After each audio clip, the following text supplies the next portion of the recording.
Hi, I am beginner driver. When beginners stop the car at roadside, they usually stop the car quite far away from the curb. In a narrow road, stop close to the curb, helping other drivers to pass the road easily. In this video, I will introduce the easiest method to reduce the distance from the curb. Before introducing the method, some beginners even don't know they are parking too far away from the curb. They think they stop quite close to the curb until they leave the car and discover it is not that close. Here is one method I introduced to beginner that can quickly estimate the width between the car and the curb. For the curb on the driver's side, when you look at the side mirror, put your index finger on the window that align with your line of sight to the side mirror.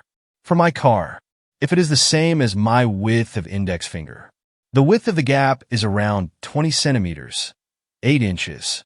If the curb is on the passenger side, straighten your arm with no bending and point out your index finger. If the width of the gap is around half of the width of my index finger, yes, that is less than the one in driver's side because it is more far away. The width of the gap is also around 20 centimeters, 8 inches.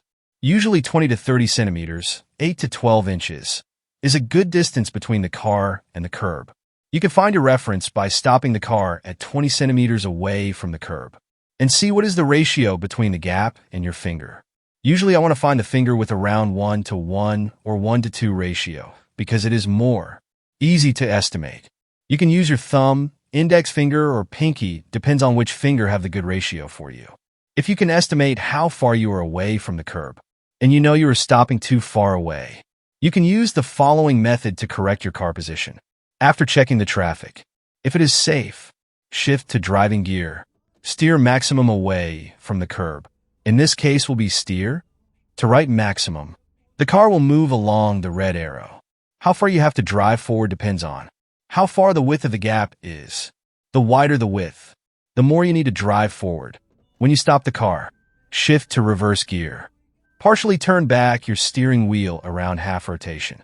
The car will move along the blue arrow. Since you steer less, the curvature of the blue arrow is less than the red one, and this is the reason you shorten the gap. Look closely to the side mirror.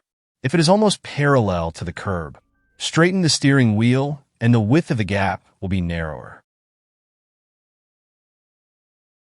If the gap is still too wide, you can repeat the step above.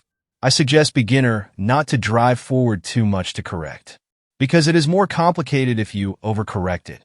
I would suggest beginner to correct slightly each time until you stop at good distance. Usually 1 to 2 times are enough to correct.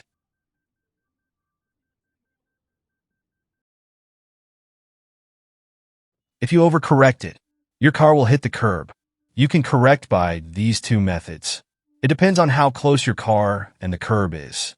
If there is still some space between your car and the curb, keep the reverse gear.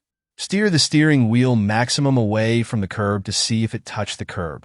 If the car quickly moved parallel to curb, then you can straighten the steering wheel immediately and stop at a good distance away from curb.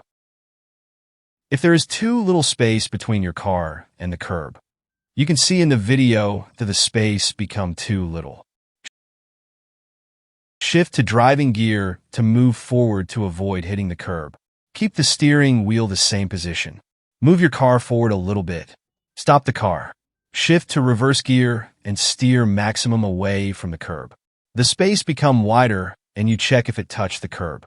If the car quickly moved parallel to curb, then you can straighten the steering wheel immediately and stop at good distance away from curb. If you find these techniques useful, hit the subscribe button, comment, like, and share. I will introduce more tips for beginner drivers in my next video.